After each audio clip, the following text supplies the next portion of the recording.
Pagluluto ng malinamnam na butchi-butchi ng Batangas City, alamin sa report ni Denise Abante.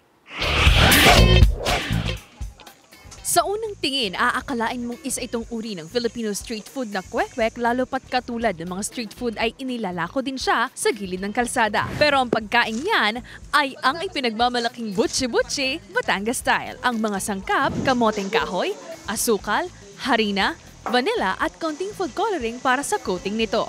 Ang 54 anyos na si Mavic, nagsimula raw gumawa ng butchi-butchi noong siya'y 12 taong gulang pa lamang na ipinamana pa raw sa kanya ng kanyang lola. Pero paano nga ba gawin ang famous butchi-butchi ng Batangas City? Balatan ang kamoteng kahoy pagkatapos ay pakukuluin hanggang sa lumambot. Gamit ang ipinasadyang kahoy na ito, didikdikin ang kamoteng kahoy hanggang sa bahagyang maging pino, palalamigin at titimplahan ng asukal at vanilla. Pagkatapos matimplahan, gigilingin na ang lutong kamote, ikokorteng bilog sa kababalutan ng ginawang coating. Ang coating gawa sa harina na pinataka ng food coloring saka imamasa. Sa paggawa at pagtitinda ng butchi-butchi na raw binuhay ni Mavic ang kanyang pamilya.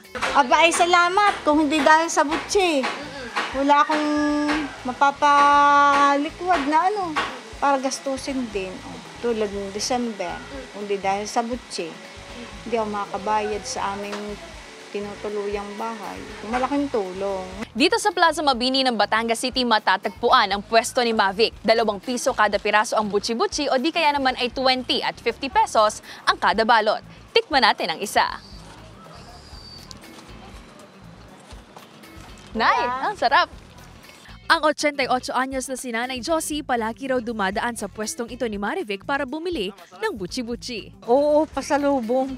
Masarap at saka alam mo ba sa aming mga may edad na, madali kang mag-discharge. Okay. Kamote di ba? Oo. Maganda, para hindi ka magkasakit. Isinasali na rin daw ni Mavic sa kanyang mga anak at pamangkin ang paggawa nito upang hindi mabaon sa limot ang recipe na mula pa sa kanyang mga ninuno.